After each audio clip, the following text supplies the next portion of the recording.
നമസ്കാരം ഫ്രണ്ട്സ്, ഞാൻ നിങ്ങളുടെ സനിൽ പെരുന്തോട്ടത്ത്. 2024 കലണ്ടർ ഇയറിലെ അവസാന ദിനത്തിൽ ഓപ്പൺ ചെയ്യുന്ന ഒരു ഇഷ്യൂയെ കുറിച്ചാണ് ഇന്ന് നമ്മൾ ഡിസ്കസ് ചെയ്യുന്നത്. ഇൻഡോഫാം എക്യുപ്മെൻറ്റ്സ് ലിമിറ്റഡ് എന്ന കമ്പനിയാണത്.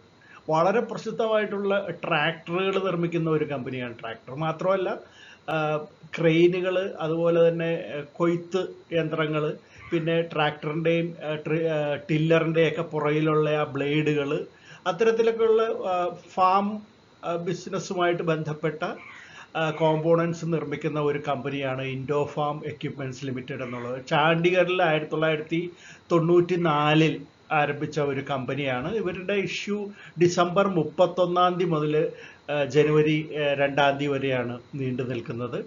മാർക്കറ്റിൽ നിന്ന് ഏകദേശം 260.15 കോടി രൂപയാണ് ഇവർ റേസ് ചെയ്യുന്നത്. അതിൽ 184 കോടിയോളം രൂപ ഫ്രഷ് ഓഹരികളുടെ വിൽപ്പനയിലൂടെയാണ് കമ്പനി സ്വരൂപിക്കുന്നത്. നമുക്കപ്പോൾ ഇൻഡോഫാം എക്യുപ്മെൻറ്റ്സ് ലിമിറ്റഡ് എന്നുള്ള കമ്പനിയുടെ IPO വിശേഷത്തിലേക്ക് ഒന്ന് കിടക്കാം.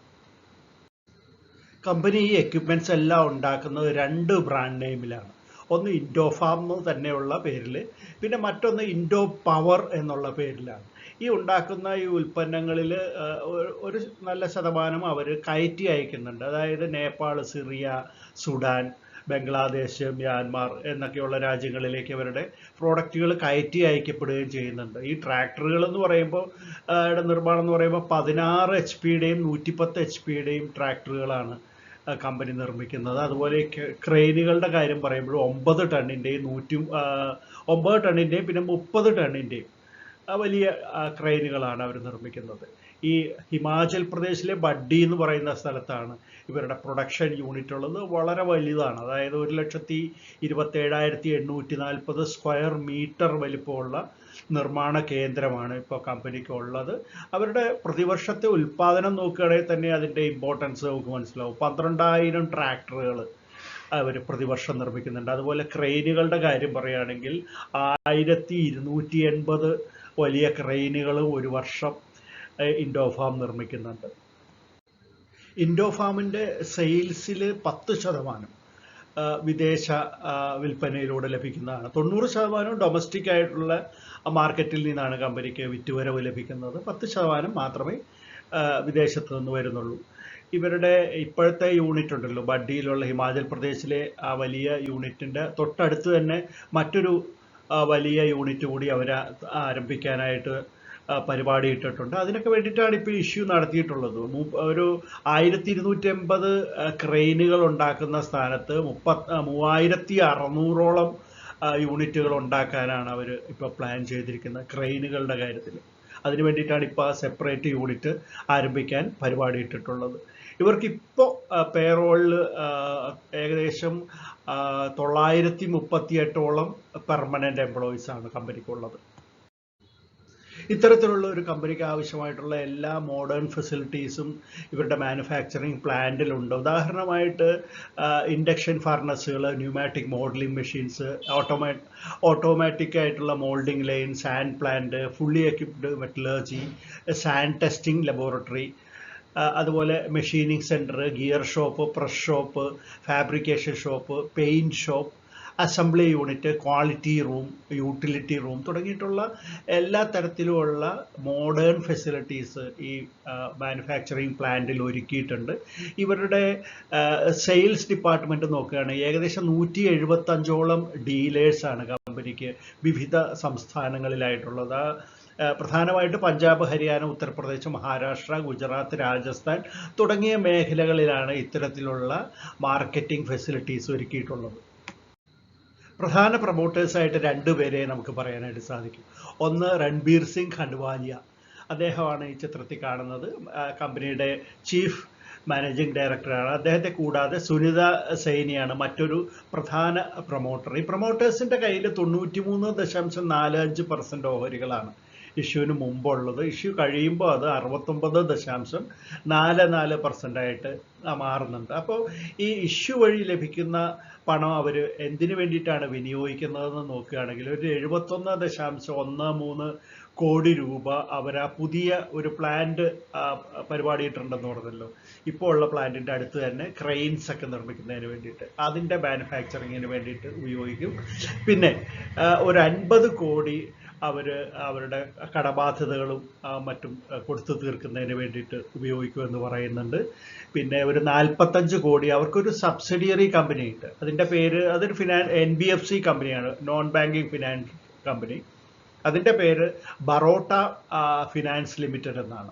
ആ കമ്പനിയുടെ ക്യാപിറ്റൽ എക്സ്പെൻഡിച്ചറിന് വേണ്ടി, ക്യാപിറ്റൽ റിക്വയർമെൻറ്റ്സിന് വേണ്ടിയിട്ട് 45 കോടി വിനിയോഗിക്കുമെന്നാണ് പറഞ്ഞിട്ടുള്ളത്. ബാക്കിയുള്ള എമൗണ്ടാണ് ജനറൽ ആയിട്ടുള്ള കോർപ്പറേറ്റ് ആവശ്യങ്ങൾക്ക് വേണ്ടി കമ്പനി വിനിയോഗിക്കുക.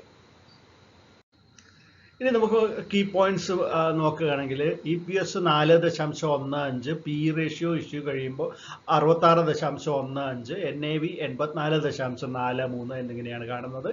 ഇനി ഫിനാൻഷ്യൽ കണക്കുകളിലേക്ക് നോക്കുകയാണെങ്കിൽ 2023 371.82 കോടി രൂപയാണ് കമ്പനിയുടെ റവന്യൂ. അത് അടുത്ത വർഷമായപ്പോഴത്തേക്ക് 375.95 ആയിട്ട് വർദ്ധിച്ചിട്ടുണ്ട്. ഇനി നെറ്റ് ഇൻകം നോക്കുകയാണെങ്കിൽ 15.37 കോടി രൂപയാണ് 2023. 2024 വരുമ്പോൾ അത് 15.6 കോടി രൂപയായിട്ടും വർദ്ധിച്ചിട്ടുണ്ട്. അപ്പോൾ ഇതിൻ്റെ പ്രത്യേകത എന്ന് പറയുന്നത് റവന്യൂവിൽ 1%, നെറ്റ് ഇൻകത്തിലും 1% വർധനവാണ് കമ്പനി ഉണ്ടാക്കിയിട്ടുള്ളത് ഈ ഒരു കാലയളവ് 2023 നിന്ന് 2024 വരുമ്പോൾ. അതായത് ജസ്റ്റ് നോമിനലായ ഒരു വളർച്ച കാണിച്ചിട്ടുണ്ട്. ഇനി ഇതിൻ്റെ പിയർ കമ്പനികൾ നോക്കുകയാണെങ്കിൽ ട്രാക്ടറൊക്കെ നിർമ്മിക്കുന്ന മറ്റൊരു കമ്പനി എസ്കോട്ട് കൊബോട്ടയാണ് ഒരു പിയർ കമ്പനി. അതുപോലെ ആക്ഷൻ കൺസ്ട്രക്ഷനാണ് മറ്റൊരു പിയർ കമ്പനിയായിട്ട് ഇവരുടെ പ്രോസ്പെക്ടസിൽ പറഞ്ഞിട്ടുള്ളത്. ഇനി നമുക്ക് ഇതിൻ്റെ ലീഡ് മാനേജേഴ്സ് ആരൊക്കെയാണെന്ന് നോക്കുകയാണെങ്കിൽ ആര്യമാൻ ഫിനാൻഷ്യൽ സർവീസസ് ആണ് പ്രധാന ലീഡ് മാനേജർ. അതുപോലെ രജിസ്ട്രാർ മാസ് സർവീസസ് ലിമിറ്റഡ് എന്ന കമ്പനിയുമാണ്. ഇനി ഇൻഡോഫാമിൻ്റെ ഇഷ്യൂ ഒറ്റ നോട്ടത്തിലൊന്ന് പരിശോധിക്കുകയാണെങ്കിൽ ഇഷ്യൂ ഡേറ്റ് ഡിസംബർ 31 മുതൽ 2 തീയതി വരെ ആയിരിക്കും ഇഷ്യൂ നീണ്ടു നിൽക്കുന്ന ജനുവരി മാസത്തിൽ. ഇനി ഇതിൻ്റെ പ്രൈസ് ബാൻഡ് 204 രൂപ മുതൽ 215 രൂപ വരെയാണ്. ഫ്രഷ് ഓഹരികൾ 184.9 കോടി രൂപയ്ക്കുള്ളതുണ്ട്.